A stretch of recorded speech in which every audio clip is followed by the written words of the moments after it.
A Carta aos Romanos. Capítulo 1. Paulo, escravo de Cristo Jesus e chamado para ser apóstolo, separado para proclamar as boas novas de Deus, que ele havia prometido por meio de seus profetas nas Escrituras Sagradas a respeito do seu filho, que veio da descendência de Davi segundo a carne, mas que, com poder, foi declarado Filho de Deus segundo o Espírito de Santidade, por meio da ressurreição dentre os mortos.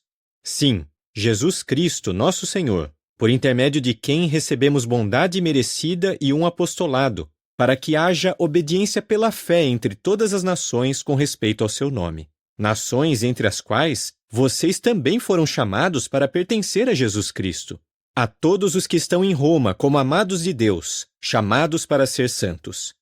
Que vocês tenham bondade merecida e paz da parte de Deus, nosso Pai, e do Senhor Jesus Cristo. Em primeiro lugar, por meio de Jesus Cristo, agradeço ao meu Deus por todos vocês, porque se fala da sua fé no mundo inteiro.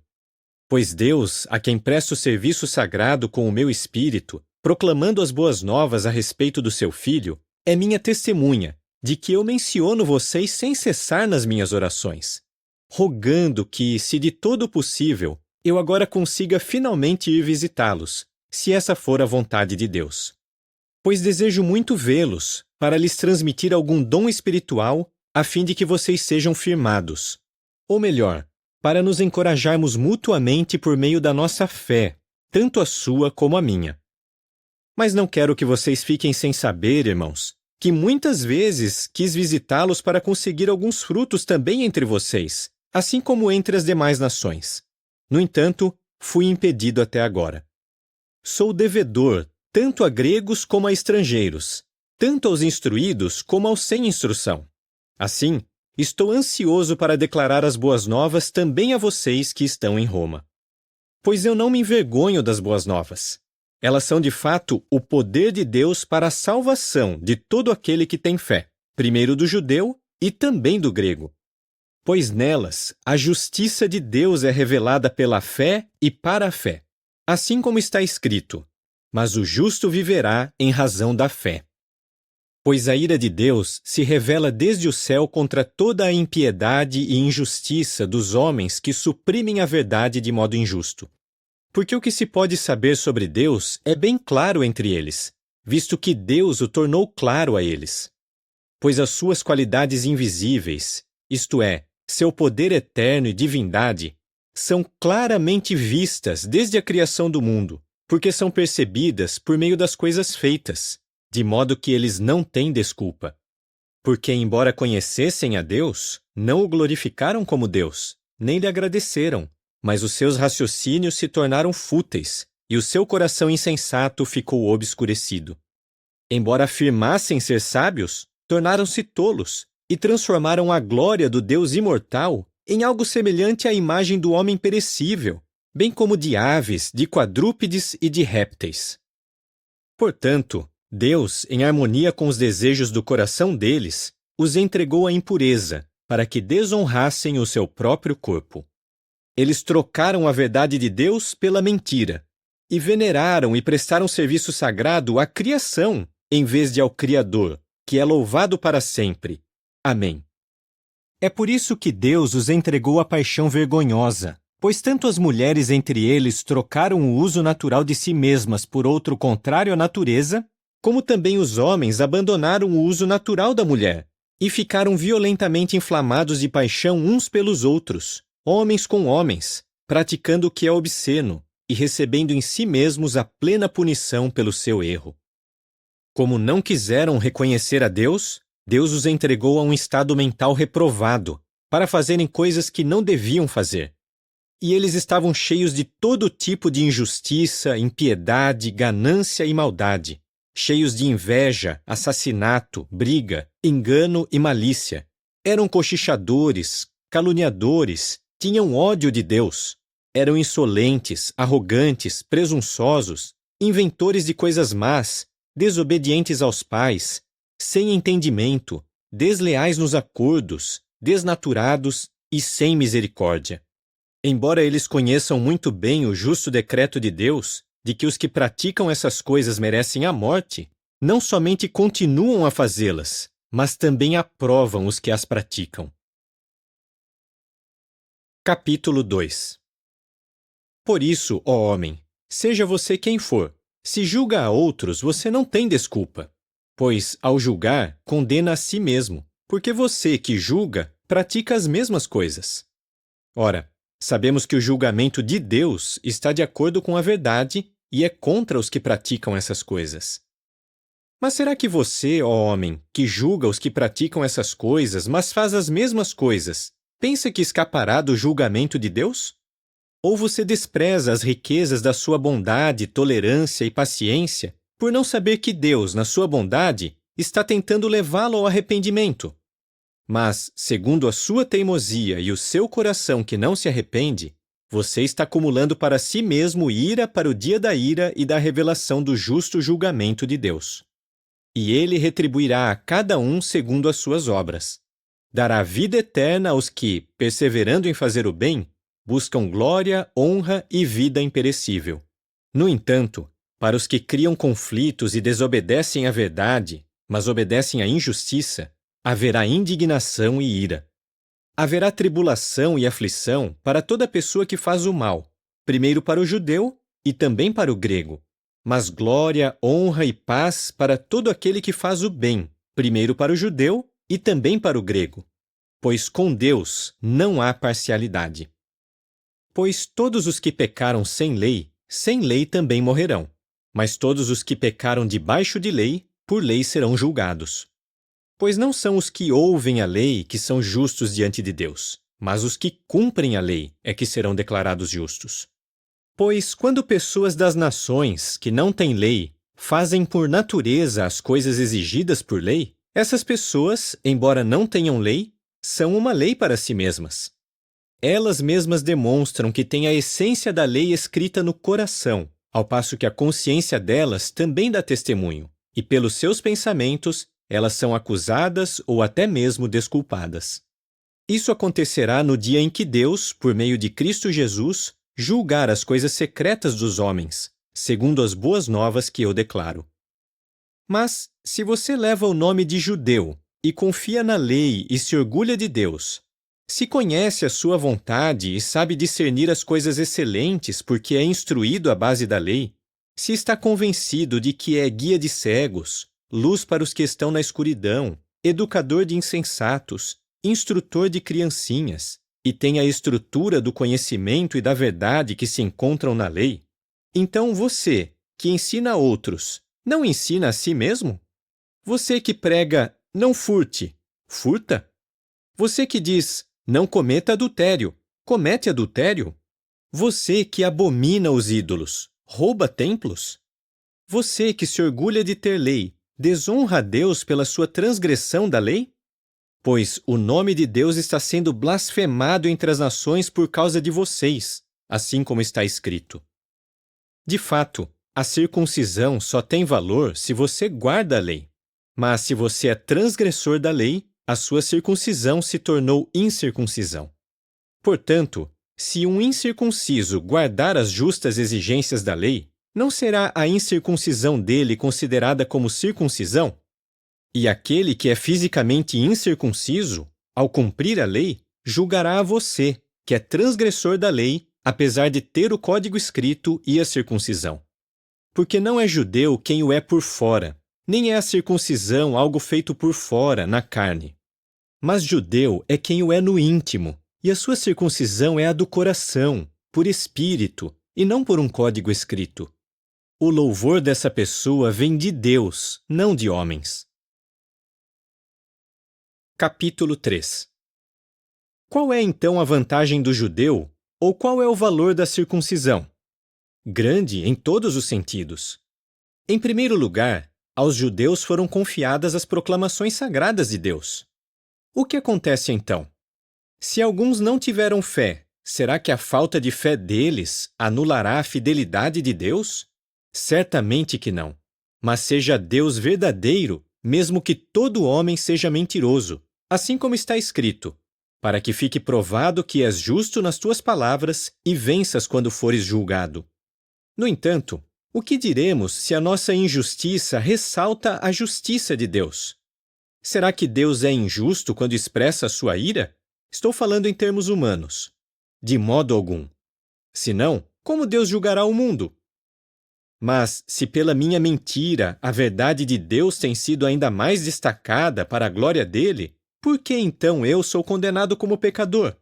E por que não dizer, assim como alguns falsamente afirmam que dizemos, façamos coisas más para que venham coisas boas? A condenação desses homens está de acordo com a justiça. Então, o que concluímos? Estamos em melhor situação? De jeito nenhum. Pois já provamos que tanto os judeus como os gregos estão todos debaixo do pecado, assim como está escrito: não há nenhum justo, nem sequer um. Não há quem tenha entendimento. Não há quem procure a Deus. Todos se desviaram. Todos eles se tornaram inúteis. Não há quem mostre bondade, nem mesmo um só. Sua garganta é uma sepultura aberta. Eles enganam com sua língua. Há veneno de serpente atrás dos seus lábios, e sua boca está cheia de maldições e de amargura. Seus pés são velozes para derramar sangue. Há ruína e desgraça nos seus caminhos, e não conhecem o caminho da paz. Não há temor de Deus diante dos seus olhos.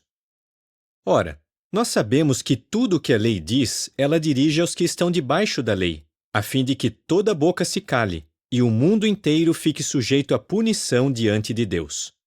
Portanto, ninguém será declarado justo diante dele por obras exigidas por lei, pois o que vem por meio da lei é a plena consciência do pecado. Mas agora, sem depender de lei, foi revelada a justiça de Deus, da qual a lei e os profetas dão testemunho. Sim, a justiça de Deus por meio da fé em Jesus Cristo, para todos os que têm fé. Porque não há distinção. Pois todos pecaram e não atingem a glória de Deus. E é como dádiva que são declarados justos pela sua bondade imerecida, por meio do livramento pelo resgate pago por Cristo Jesus. Deus apresentou Cristo como oferta para a propiciação por meio da fé no seu sangue. Deus fez isso para demonstrar sua própria justiça, pois na sua tolerância estava perdoando os pecados cometidos no passado. Fez isso para demonstrar a sua justiça no presente, de modo que ele fosse justo também ao declarar justo o homem que tem fé em Jesus. Onde está então o motivo para se orgulhar? Foi eliminado. Por meio de que lei? A das obras? Não, por meio da lei da fé.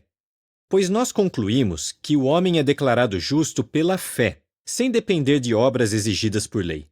Ou será que Deus é somente Deus dos judeus? Não é também Deus de pessoas das nações?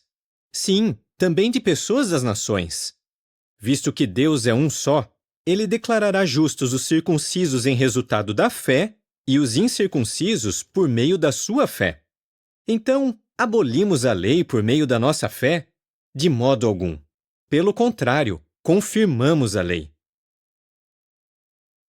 Capítulo 4. Sendo assim, o que diremos que Abraão, nosso antepassado segundo a carne, obteve? Por exemplo, se Abraão tivesse sido declarado justo em resultado de obras, ele teria razão para se orgulhar, mas não diante de Deus. Pois o que diz certa passagem das Escrituras? Abraão depositou fé em Jeová, e isso lhe foi creditado como justiça. Ora, o pagamento do homem que trabalha não é considerado como bondade merecida, mas como algo que se deve a ele. Por outro lado, ao homem que não realiza obras, mas deposita fé naquele que declara justo o ímpio, a sua fé é creditada como justiça.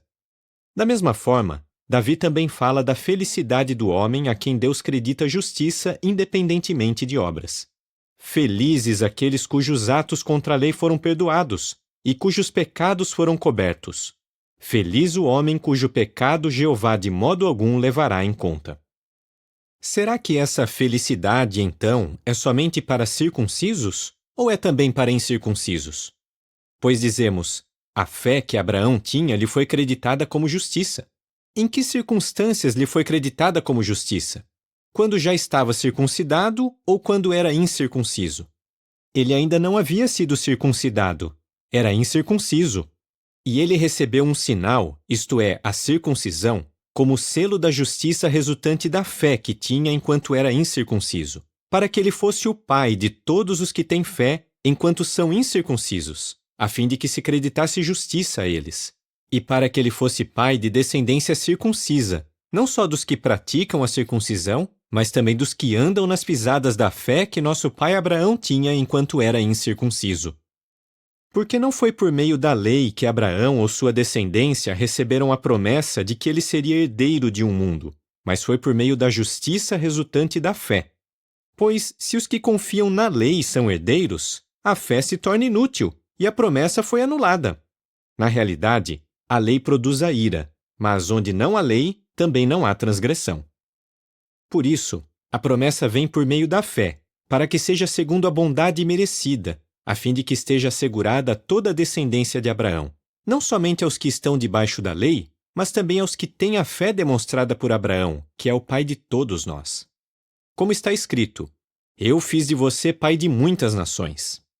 Isso se deu à vista de Deus, em quem ele tinha fé, aquele que dá vida aos mortos e fala das coisas que não existem como se existissem. Embora estivesse além de esperança, mas baseando-se na esperança, ele teve fé em que se tornaria pai de muitas nações, de acordo com o que havia sido dito: assim será a sua descendência.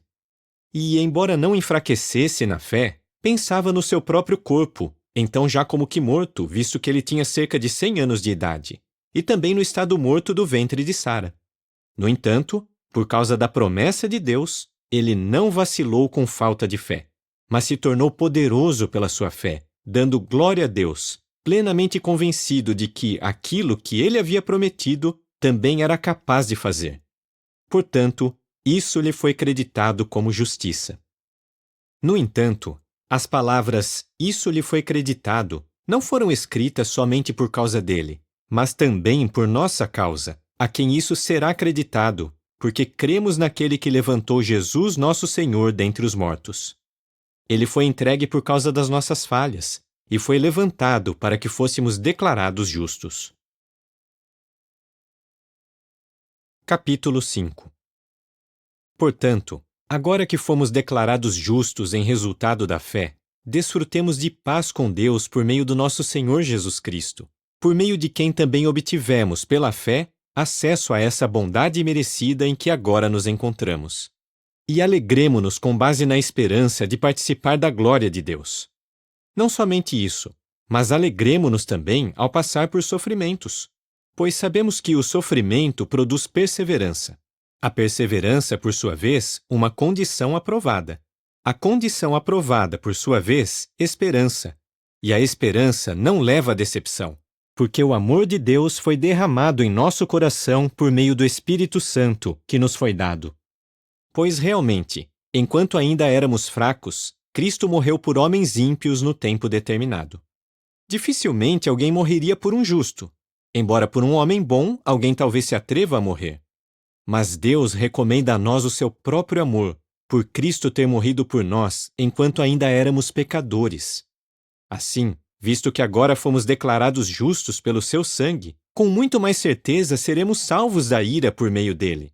Pois se nós, quando éramos inimigos, fomos reconciliados com Deus por meio da morte do seu Filho, com muito mais certeza seremos salvos pela sua vida, agora que estamos reconciliados.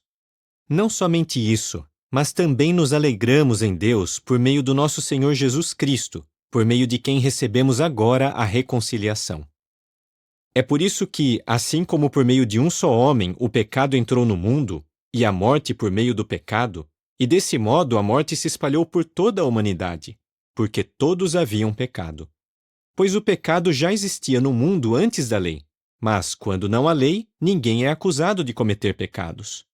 Ainda assim, a morte reinou desde Adão até Moisés, mesmo sobre os que não haviam cometido pecado semelhante à transgressão de Adão, o qual tem similaridade com aquele que viria. Mas a dádiva não é como a falha. Pois se pela falha de um só homem muitos morreram, quanto mais a bondade merecida de Deus e a sua dádiva, por meio da bondade merecida de um só homem, Jesus Cristo, transbordaram para muitos. Também não se dá com a dádiva o mesmo que se deu por meio daquele que pecou. pois o julgamento que veio depois de uma única falha foi a condenação, mas a dádiva que veio depois de muitas falhas foi uma declaração de justiça. Pois se a morte reinou por meio de um só homem pela falha dele, quanto mais aqueles que recebem a abundância da bondade merecida e da dádiva da justiça reinarão em vida por meio de um só, Jesus Cristo. Portanto, assim como uma só falha resultou em pessoas de todo tipo serem condenadas, assim também um só ato de justificação resulta em pessoas de todo tipo serem declaradas justas para a vida. Pois, assim como por meio da desobediência de um só homem muitos foram feitos pecadores, assim também, por meio da obediência de um só, muitos serão feitos justos. A lei veio para que as falhas se multiplicassem. Mas, onde o pecado se tornou abundante, a bondade imerecida se tornou ainda mais abundante. Com que objetivo? Para que, assim como o pecado reinou junto com a morte, assim também a bondade merecida reinasse por meio da justiça e levasse a vida eterna, por intermédio de Jesus Cristo, nosso Senhor. Capítulo 6. O que diremos então? Continuaremos no pecado para que a bondade merecida aumente? Certamente que não. Visto que morremos com relação ao pecado, como podemos ainda continuar vivendo nele? Ou vocês não sabem que todos nós, que fomos batizados em Cristo Jesus, fomos batizados na sua morte? Portanto, fomos sepultados com ele por meio do nosso batismo na sua morte, a fim de que, assim como Cristo foi levantado dentre os mortos por meio do poder glorioso do Pai, assim também nós vivamos uma vida nova. Se fomos unidos a ele na semelhança da sua morte, certamente seremos também unidos a ele na semelhança da sua ressurreição. Pois sabemos que a nossa velha personalidade foi pregada na estaca junto com ele, a fim de que o nosso corpo pecaminoso perdesse seu poder, de modo que não fôssemos mais escravos do pecado. Pois quem morreu foi absolvido do seu pecado. Além do mais, se morremos com Cristo, cremos que também viveremos com ele. Pois sabemos que, agora que foi levantado dentre os mortos, Cristo não morre mais. A morte não domina mais sobre ele. Pois a morte que ele morreu de uma vez para sempre com relação ao pecado, mas a vida que ele vive com relação a Deus. Assim também vocês, considerem-se mortos com relação ao pecado, mas vivos com relação a Deus por meio de Cristo Jesus. Portanto, não deixem que o pecado continue a reinar em seus corpos mortais, fazendo com que vocês obedeçam aos seus desejos. Nem continuem a apresentar os seus corpos ao pecado como armas da injustiça, mas apresentem-se a Deus como pessoas que passaram da morte para a vida. Apresentem também os seus corpos a Deus como armas da justiça. Pois o pecado não deve dominar sobre vocês, visto que vocês não estão debaixo de lei, mas debaixo de bondade imerecida. O que concluímos então? Cometeremos pecado, já que não estamos debaixo de lei, mas debaixo de bondade merecida? Certamente que não. Não sabem que, se vocês se apresentam a alguém como escravos para lhe obedecer, são escravos daquele a quem obedecem, quer do pecado que leva à morte, quer da obediência que leva à justiça? Mas graças sejam dadas a Deus, pois, embora no passado vocês tenham sido escravos do pecado, tornaram-se obedientes de coração ao padrão de ensinamento a que foram entregues. Sim, uma vez que foram libertados do pecado, vocês se tornaram escravos da justiça. Estou falando em termos humanos por causa da fraqueza da sua carne, pois, assim como vocês apresentaram os seus membros como escravos à impureza e ao que é contra a lei, resultando no que é contra a lei, apresentem agora os seus membros como escravos à justiça, o que levará à santidade. Pois, quando vocês eram escravos do pecado, estavam livres com respeito à justiça. Quais eram então os frutos que vocês produziam naquele tempo? Coisas das quais se envergonham agora, pois o fim dessas coisas é a morte. No entanto, agora que foram libertados do pecado e se tornaram escravos de Deus, o fruto que estão produzindo é a santidade, e o fim será a vida eterna. Pois o salário pago pelo pecado é a morte, mas a dádiva que Deus dá é a vida eterna por Cristo Jesus, nosso Senhor. Capítulo 7. Será que vocês não sabem, irmãos? Pois estou falando aos que têm conhecimento de leis, que a lei domina sobre o homem enquanto ele vive. Por exemplo, a mulher casada está amarrada por lei ao seu marido enquanto ele viver. Mas se o marido morrer, ela ficará livre da lei do seu marido. Por isso, enquanto o seu marido viver, ela será chamada de adúltera caso se torne de outro homem. Mas se o marido morrer, ela ficará livre da lei dele, de modo que não será adúltera caso se torne de outro homem. Assim, meus irmãos, vocês também morreram para a lei por meio do corpo do Cristo, para pertencerem a outro, aquele que foi levantado dentre os mortos, a fim de produzirmos fruto para Deus. Pois, quando vivíamos de acordo com a carne, os desejos pecaminosos despertados pela lei agiam em nosso corpo para produzir frutos que levam à morte. Mas agora fomos libertados da lei, porque morremos para aquilo que nos restringia, a fim de sermos escravos num novo sentido, por meio do Espírito, e não no velho sentido, por meio do código escrito. O que diremos então? Será que a lei é pecado? Certamente que não. Na verdade, eu não teria conhecido o pecado se não fosse a lei. Por exemplo, eu não teria conhecido a cobiça se a lei não dissesse não cobice. Mas o pecado, aproveitando-se da oportunidade dada pelo mandamento, produziu em mim todo tipo de cobiça, pois sem lei, o pecado estava morto. De fato, antes, sem lei, eu estava vivo. No entanto, ao chegar o mandamento, o pecado voltou a viver, mas eu morri. E o mandamento, que era para levar a vida, descobri que levava à morte. Pois o pecado, aproveitando-se da oportunidade dada pelo mandamento, me seduziu e por meio deste me matou. Assim, a lei em si mesma é santa, e o mandamento é santo, justo e bom. Portanto, será que o que é bom causou a minha morte? Certamente que não. Mas o pecado fez isso, para que fosse exposto como pecado, produzindo em mim a morte por meio do que é bom, de modo que, por meio do mandamento, o pecado se tornasse muito mais pecaminoso. Pois sabemos que a lei é espiritual, mas eu sou carnal, vendido como escravo ao pecado. Pois não entendo por que ajo assim, pois não pratico o que quero, mas faço aquilo que odeio. No entanto, se faço aquilo que não quero, concordo que a lei é boa. Mas então não sou mais eu quem está agindo, é o pecado que mora em mim. Porque eu sei que em mim, isto é, na minha carne, não mora nada de bom. Pois tenho o desejo de fazer o que é bom, mas não tenho a capacidade de realizá-lo. Pois não faço o bem que quero, mas o mal que não quero é o que pratico. Se então faço o que não quero, já não sou eu quem o faz, é o pecado que mora em mim. Percebo assim a seguinte lei no meu caso: quando quero fazer o que é certo, está presente em mim o que é mal. Eu realmente tenho prazer na lei de Deus, segundo o homem que sou no íntimo, mas vejo em meu corpo outra lei, guerreando contra a lei da minha mente e me levando cativo à lei do pecado que está no meu corpo. Homem miserável que eu sou! Quem me livrará do corpo que é submetido a essa morte? Dou graças a Deus por meio de Jesus Cristo, nosso Senhor. Assim, com a minha mente, eu mesmo sou escravo da lei de Deus, mas com a minha carne, escravo da lei do pecado. Capítulo 8. Portanto, não há nenhuma condenação para os que estão em união com Cristo Jesus. Pois a lei do Espírito que dá a vida em união com Cristo Jesus libertou você da lei do pecado e da morte. O que a lei era incapaz de fazer, visto que era fraca por causa da carne, Deus fez por enviar o seu próprio Filho na semelhança da carne pecaminosa para eliminar o pecado.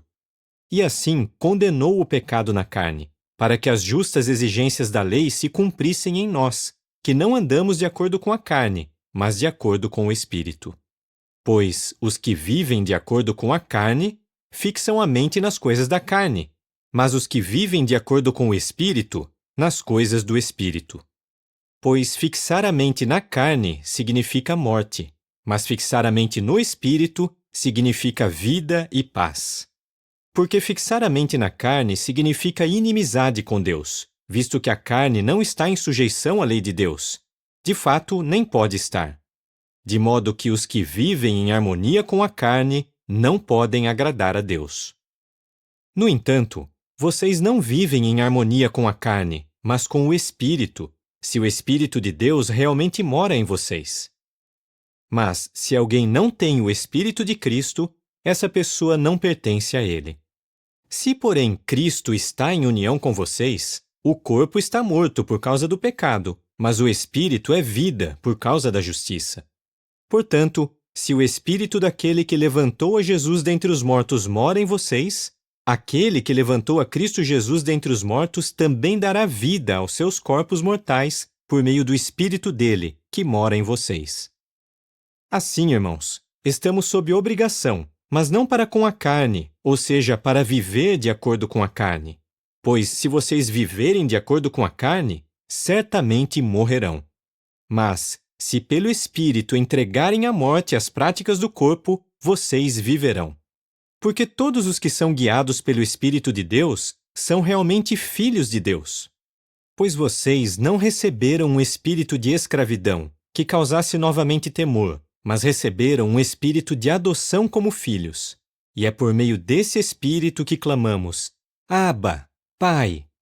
O próprio Espírito dá testemunho com o nosso espírito de que somos filhos de Deus. Então, se somos filhos, somos também herdeiros, herdeiros de Deus, mas co-herdeiros com Cristo, desde que soframos com Ele, para que também sejamos glorificados com Ele.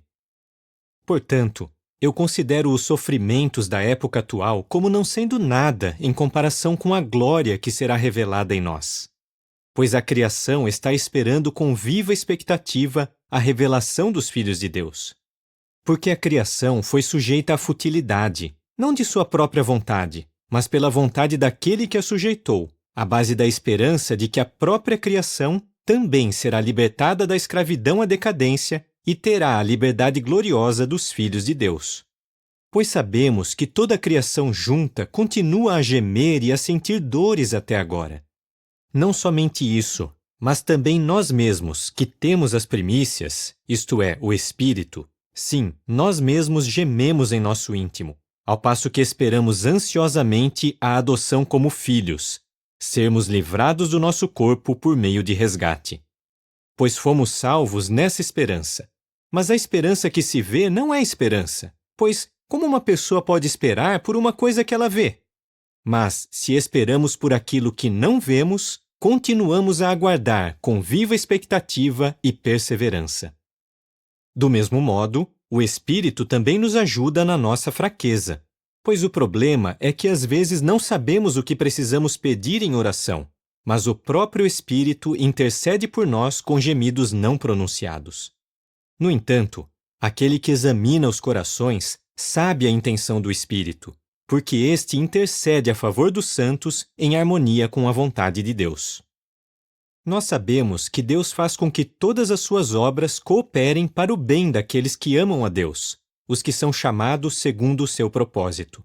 Porque aqueles a quem ele primeiro deu consideração, a esses também predeterminou que fossem modelados à imagem do seu Filho, para que este fosse o primogênito entre muitos irmãos. Além disso, aos que ele predeterminou, também chamou, e aos que chamou, também declarou justos. Finalmente, aos que ele declarou justos, também glorificou. O que diremos então sobre essas coisas? Se Deus é por nós, quem será contra nós? Visto que ele nem mesmo poupou o seu próprio Filho, mas o entregou por todos nós, será que, junto com ele, não nos dará também bondosamente todas as outras coisas? Quem levantará acusação contra os escolhidos de Deus? É Deus quem os declara justos. Quem os condenará? Cristo Jesus é aquele que morreu, e ainda mais, é aquele que foi levantado, aquele que está à direita de Deus e que também intercede por nós. Quem nos separará do amor do Cristo? Será tribulação, ou aflição, ou perseguição, ou fome, ou nudez, ou perigo, ou espada? Assim como está escrito: por tua causa, o dia inteiro somos entregues à morte. Somos considerados como ovelhas destinadas ao abate.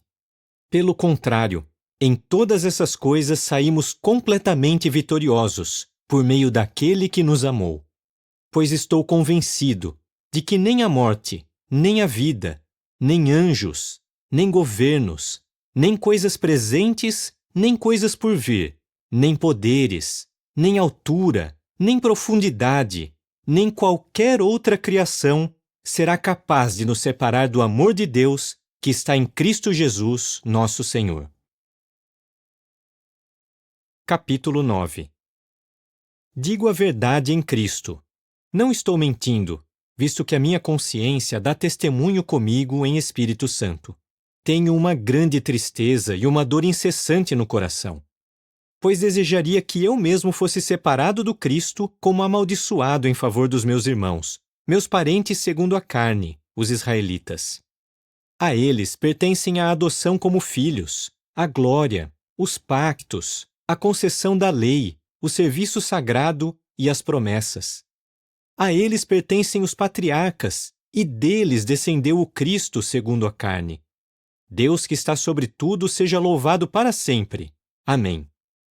No entanto, não é que a palavra de Deus tenha falhado, pois nem todos os que são descendentes de Israel são realmente Israel. Nem são todos eles filhos por serem descendência de Abraão.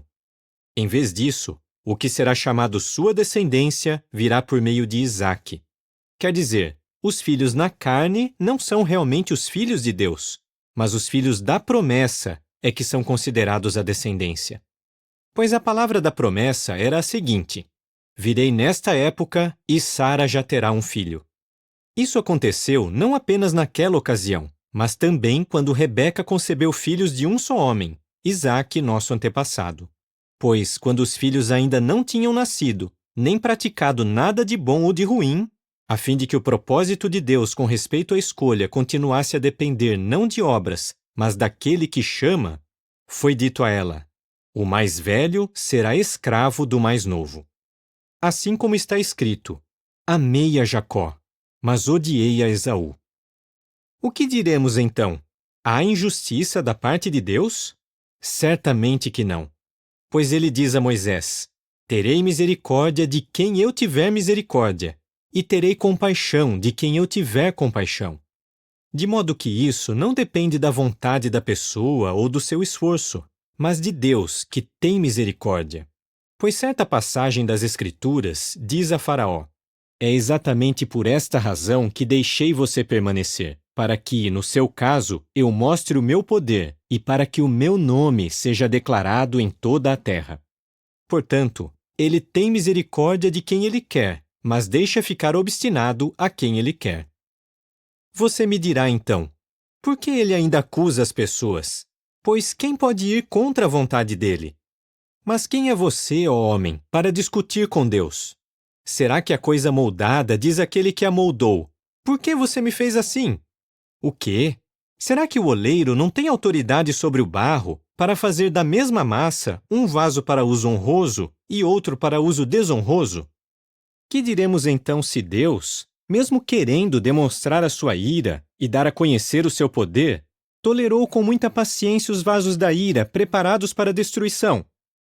E que dizer se ele fez isso a fim de dar a conhecer as riquezas da sua glória nos vasos de misericórdia, que ele preparou antecipadamente para a glória, isto é, em nós, a quem ele chamou, não somente dentre os judeus, mas também dentre as nações? É conforme ele diz também em Oséias: aos que não são meu povo, eu chamarei de meu povo, e aquela que não era amada, de amada. E no lugar onde foi dito a eles: vocês não são o meu povo, ali serão chamados de filhos do Deus vivente. Além disso, Isaías clama a respeito de Israel: embora o número dos filhos de Israel seja como a areia do mar, apenas o restante será salvo. Pois Jeová exigirá uma prestação de contas dos habitantes da terra, de forma completa e sem demora. Também, conforme Isaías predisse, se Jeová dos exércitos não nos tivesse deixado uma descendência, teríamos ficado como Sodoma e nos teríamos tornado semelhantes a Gomorra. O que diremos então? O seguinte: pessoas das nações, embora não se empenhassem pela justiça, alcançaram a justiça que resulta da fé. Mas Israel, embora se empenhasse por uma lei de justiça, não alcançou essa lei. Por que não? Porque se empenharam por ela não por meio da fé, mas como se pudessem alcançá-la por meio de obras. Tropeçaram na pedra de tropeço, conforme está escrito: Vejam, eu ponho em Sião uma pedra de tropeço e uma rocha que faz cair. Mas quem basear nela a sua fé não ficará decepcionado. Capítulo 10. Irmãos, o que eu realmente desejo de coração e suplico a Deus por eles é que sejam salvos. Pois posso testemunhar que eles têm zelo por Deus, mas não segundo o conhecimento exato. Pois, por não conhecerem a justiça de Deus, mas buscarem estabelecer a sua própria, não se sujeitaram à justiça de Deus. Porque Cristo é o fim da lei, para que todo aquele que exercer fé possa alcançar a justiça. Pois Moisés escreve sobre a justiça que vem por meio da lei. O homem que fizer estas coisas viverá por meio delas. Mas a justiça resultante da fé diz: Não diga no seu coração: quem subirá aos céus, isto é, para fazer Cristo descer, ou quem descerá ao abismo, isto é, para fazer Cristo subir dentre os mortos. Mas o que ela diz? A palavra está perto de você, na sua própria boca e no seu próprio coração, isto é, a palavra da fé que estamos pregando. Pois, se você declarar publicamente com a sua boca que Jesus é Senhor, e no seu coração tiver fé em que Deus o levantou dentre os mortos, você será salvo. Porque com o coração se tem fé visando a justiça, mas com a boca se faz declaração pública visando a salvação. Pois certa passagem das Escrituras diz: Ninguém que basear nele a sua fé ficará decepcionado. Pois não há distinção entre judeu e grego. O mesmo Senhor está sobre todos, e é rico para com todos os que o invocam. Pois todo aquele que invocar o nome de Jeová será salvo. Mas como o invocarão se não depositaram fé nele? E como depositarão fé naquele de quem não ouviram falar? E como ouvirão se não houver quem pregue? Por sua vez, como pregarão a menos que tenham sido enviados? Assim como está escrito: Como são lindos os pés daqueles que declaram boas novas de coisas boas. No entanto, nem todos obedeceram às boas novas. Pois Isaías diz: Jeová, quem depositou fé no que falamos? De modo que a fé segue ao que se ouve. E o que se ouve vem por meio da palavra a respeito de Cristo. Mas eu pergunto: será que ficaram sem ouvir? Ora, de fato, o som dele saiu por toda a terra, e a sua mensagem até os confins da terra habitada. Novamente pergunto: será que Israel não compreendeu? Primeiro, Moisés diz: Eu provocarei vocês ao ciúme por meio daquilo que não é nação. Eu provocarei vocês à ira violenta por meio de uma nação insensata. E Isaías ousa dizer: Fui achado por aqueles que não me buscavam. Tornei-me conhecido pelos que não perguntavam por mim. Mas ele diz com respeito a Israel: O dia inteiro estendi as mãos a um povo desobediente e obstinado. Capítulo 11. Pergunto então: será que Deus rejeitou o seu povo? De modo algum, pois eu também sou israelita, da descendência de Abraão, da tribo de Benjamim. Deus não rejeitou o seu povo, a quem primeiro deu consideração. Vocês não sabem o que certa passagem das Escrituras diz sobre Elias, quando ele clamou perante Deus contra Israel? Jeová, mataram os teus profetas, derrubaram os teus altares, e só eu sobrei. E agora estão tentando tirar a minha vida. No entanto, o que a proclamação divina disse a ele? Ainda tenho 7.000 homens que não se ajoelharam diante de Baal. Do mesmo modo, também na época atual, há um restante, segundo uma escolha por meio da bondade imerecida. Ora, se é por bondade imerecida, não é mais por meio de obras. Senão, a bondade imerecida não seria mais bondade imerecida. O que diremos então? Aquilo que Israel tanto busca não obteve, mas os escolhidos obtiveram.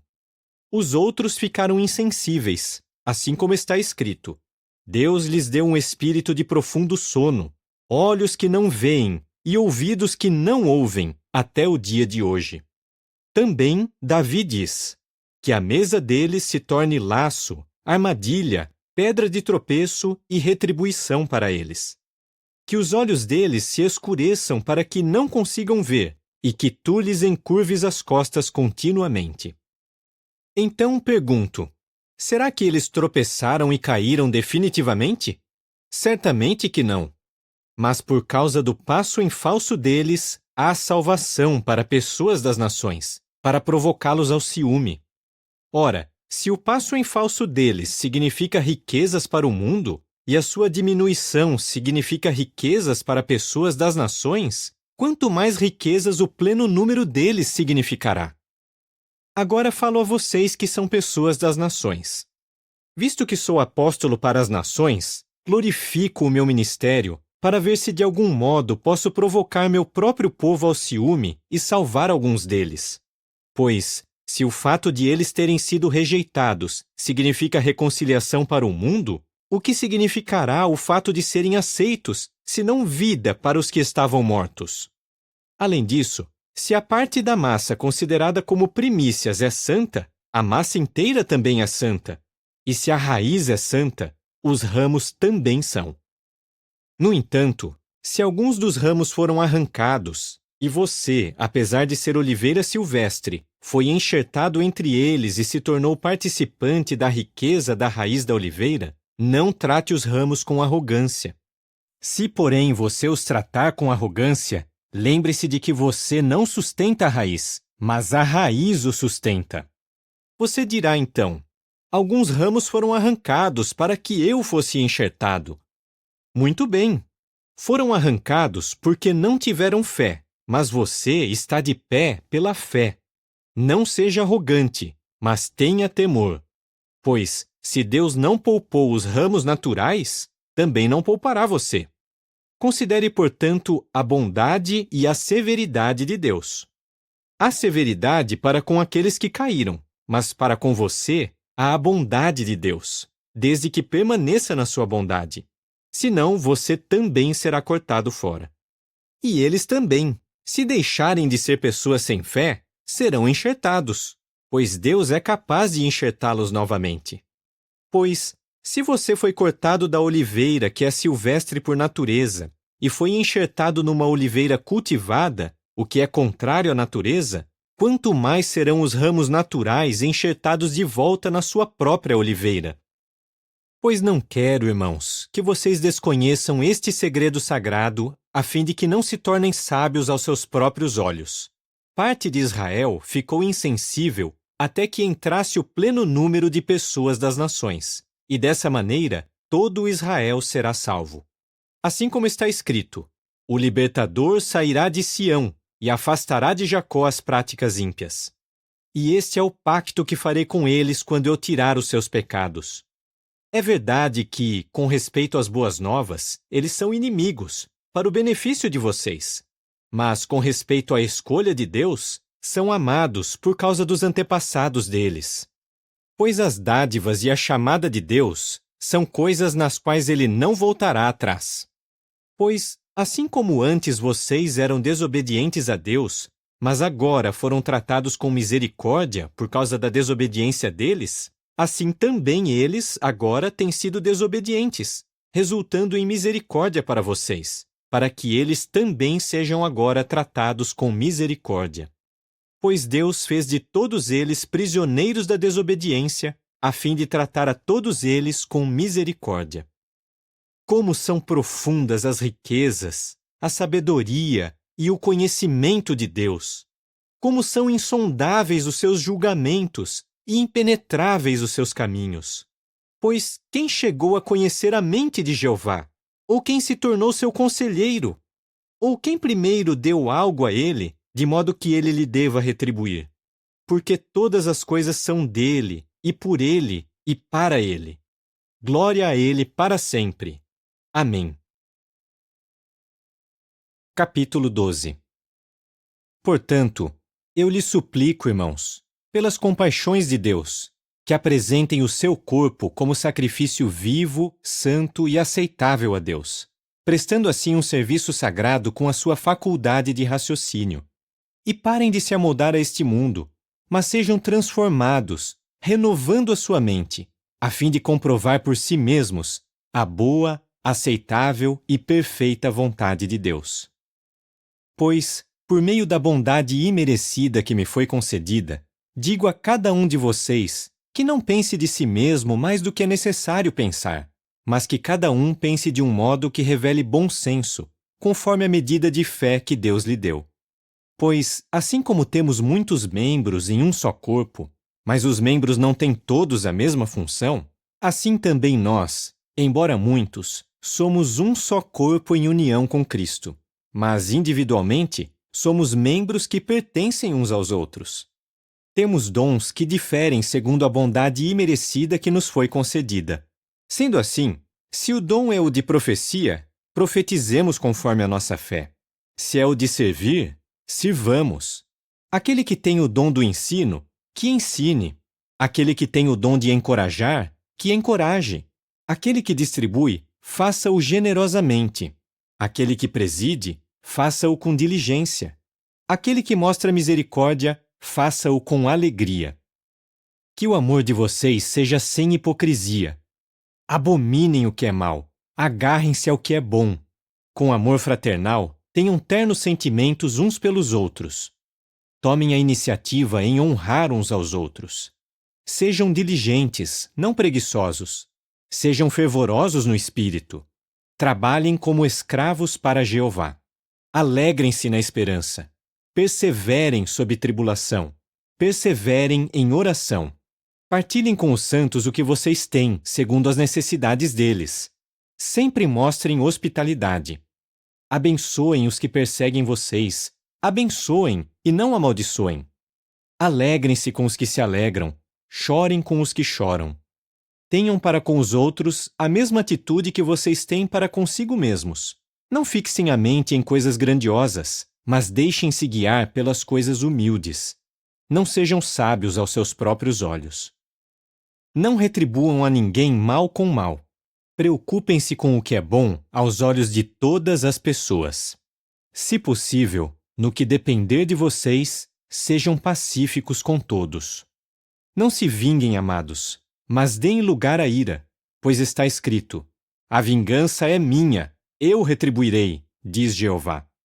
Mas, se o seu inimigo estiver com fome, dê-lhe algo para comer. Se ele estiver com sede, dê-lhe algo para beber, pois, fazendo isso, você amontoará brasas vivas sobre a cabeça dele. Não se deixe vencer pelo mal, mas continue vencendo o mal com o bem. Capítulo 13. Todos estejam sujeitos às autoridades superiores, pois não há autoridade sem a permissão de Deus.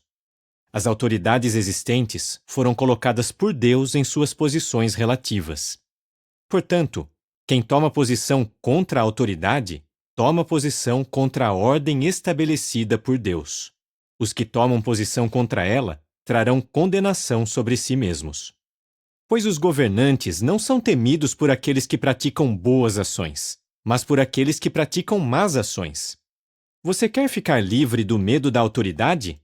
Faça sempre o bem e receberá louvor dela, pois ela é serva de Deus para você, para o seu bem.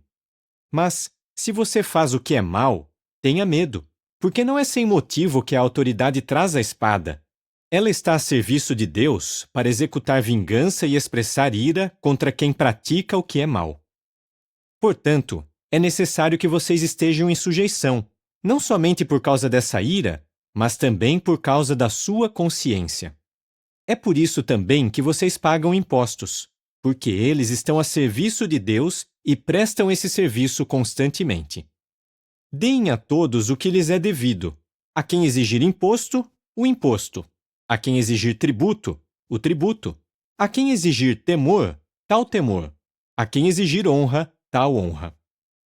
Não devam nada a ninguém, a não ser amar uns aos outros, pois quem ama o seu próximo cumpre a lei.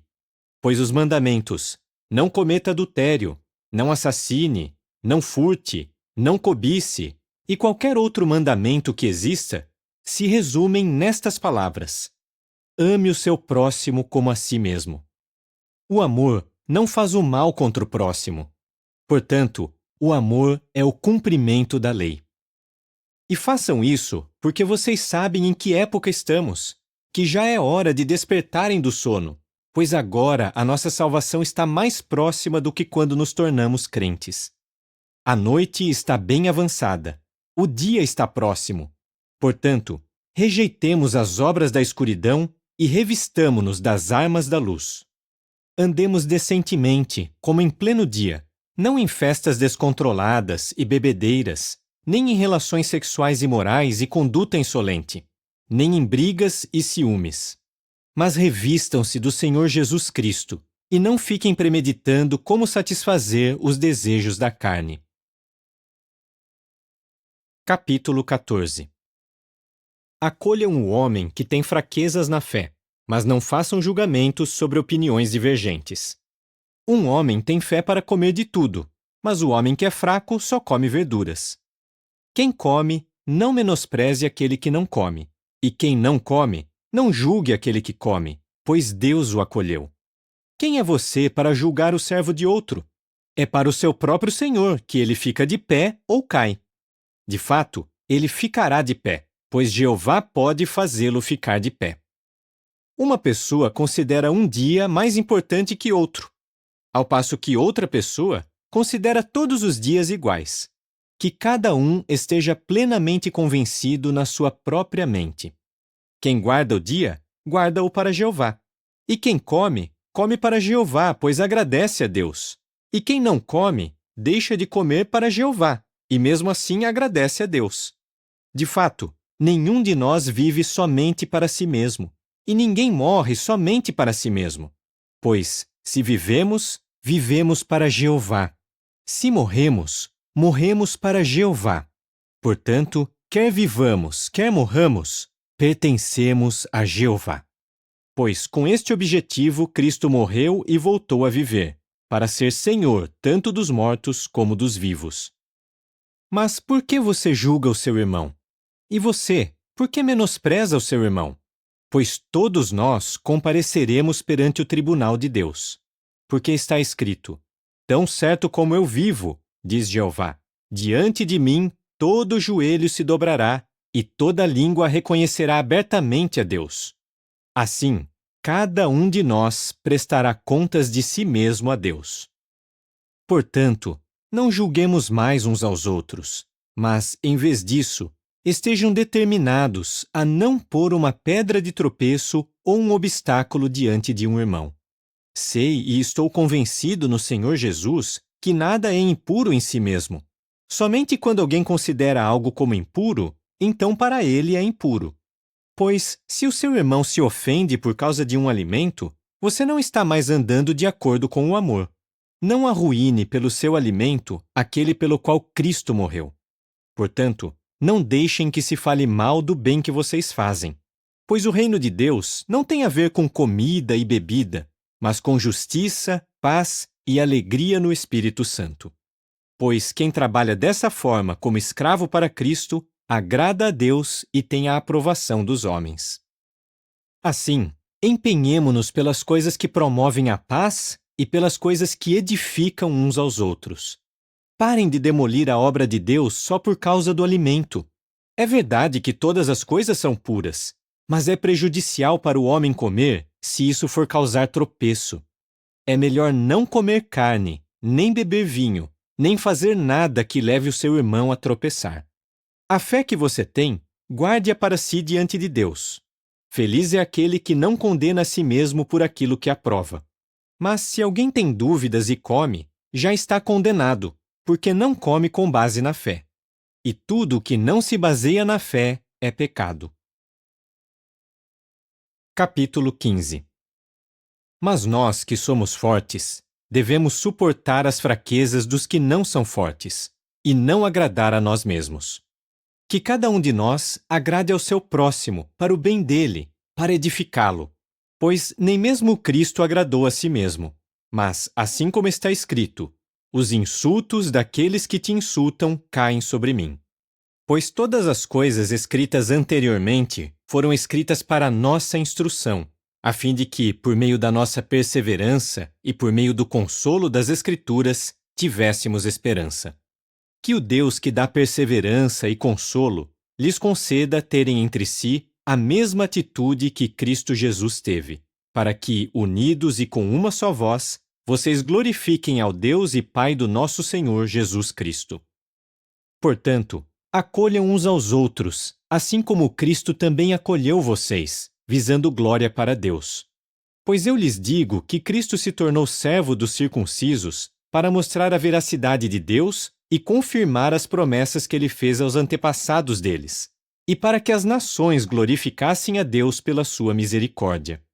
Assim como está escrito: é por isso que te reconhecerei abertamente entre as nações, e ao teu nome cantarei louvores.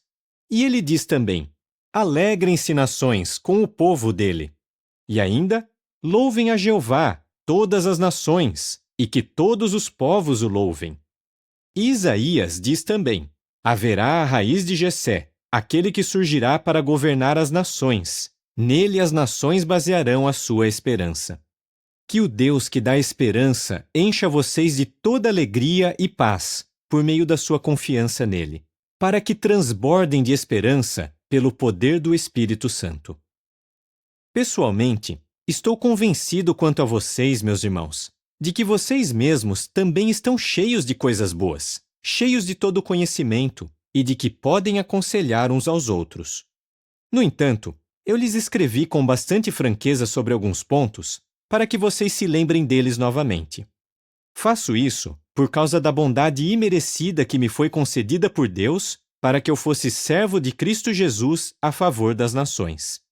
Estou ocupado na obra santa das boas novas de Deus, a fim de que as nações sejam uma oferta aceitável, santificada com o Espírito Santo.